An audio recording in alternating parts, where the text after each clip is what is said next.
بسم اللہ والحمد للہ والصلاة والسلام علی رسول اللہ اما بعد۔ عید کی نماز ہم گھروں میں کیسے پڑھیں؟ گھروں میں عید کی نماز پڑھنے کے لیے وہی طریقہ کار ہے کہ جو عیدگاہ میں ہوتا ہے۔ گھر کے افراد کو دیکھا جائے گا کہ وہ کتنے ہیں، دو یا دو سے زیادہ افراد ہوں تو ان کے ساتھ مل کر جس طرح ہم عام نمازوں کی جماعتیں کروا سکتے ہیں، ایسے ہی عید کی نماز کی جماعت بھی کروا سکتے ہیں۔ اس کی ترتیبات جو ہیں وہ آپ جانتے ہیں کہ مرد عورت ہے تو مرد آگے کھڑا ہوگا، عورت پیچھے کھڑی ہوگی، دو مرد ہیں تو دونوں برابر میں کھڑے ہو جائیں گے، دو سے زیادہ مرد ہیں تو امام آگے اور باقی مرد جو ہیں وہ پیچھے کھڑے ہو جائیں گے۔ اس طرح سے عید کی نماز کے صفحے بنائیں گے۔ اور دوسرا یہ ہے کہ عید کی نماز کے حوالے سے اس کی صرف دو رکعتیں ہیں، نہ اس سے پہلے کوئی سنتیں ہیں، نہ کوئی نوافل ہیں، کوئی اور چیز بھی نہیں، نہ پہلے اور نہ بعد میں۔ اسی طرح عید کی نماز کے لیے اذان اور اقامت نہیں ہے، یعنی بغیر اذان اور بغیر اقامت ہی کے یہ نماز پڑھی جاتی ہے، جس طرح کہ صحیح مسلم کی حدیث میں ہے۔ اس کا طریقہ کار کیا ہے کہ صف بندی کرنے کے بعد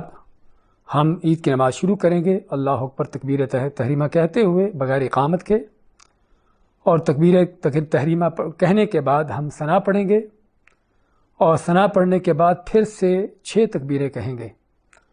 ہر تکبیر کے ساتھ ہاتھ اٹھاتے ہوئے اللہ اکبر کہہ کر ہاتھ باندھیں گے، اور پھر دوسری بار پھر اللہ اکبر کہہ کر وہ دوسری تکبیر، اور اس طرح سے ایک کے بعد دیگرے 6 تکبیریں کہیں گے، اور اس کے بعد ہم اعوذ باللہ بسم اللہ پڑھ کر فاتحہ پڑھیں گے، اور باقی صورتیں بعد میں پڑھیں گے جس کا بیان ہوتا ہے۔ اس کے دلیل کیا ہے؟ سنن ابی داؤد کی اور ترمذی کی صحیح حدیث ہے کہ جس میں ہے کہ نبی کریم صلی اللہ علیہ وسلم کے بارے میں کبر فی العیدین فی الاولی 7 قبل القراءۃ وفی الثانیۃ 5 قبل القراءۃ۔ راوی فرماتے ہیں کہ آپ نے عیدین کی نماز میں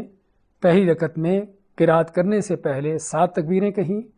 اور دوسری رکعت میں قرات کرنے سے پہلے آپ نے 5 تکبیریں کہیں۔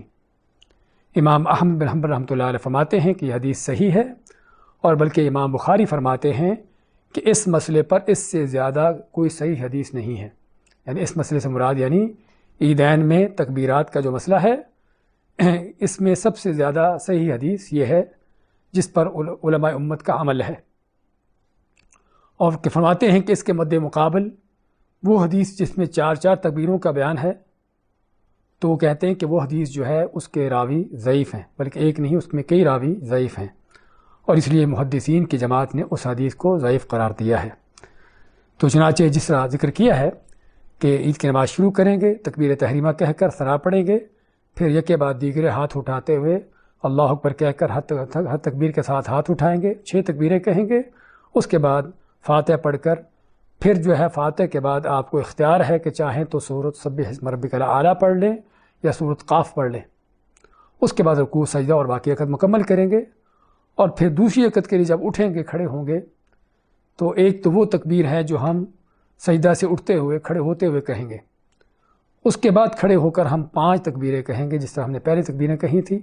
ہر تکبیر کے ساتھ ہاتھ اٹھاتے ہوئے ہاتھ کو باندھیں گے، پھر اللہ اکبر کہہ کر پھر ہاتھ اٹھائیں گے،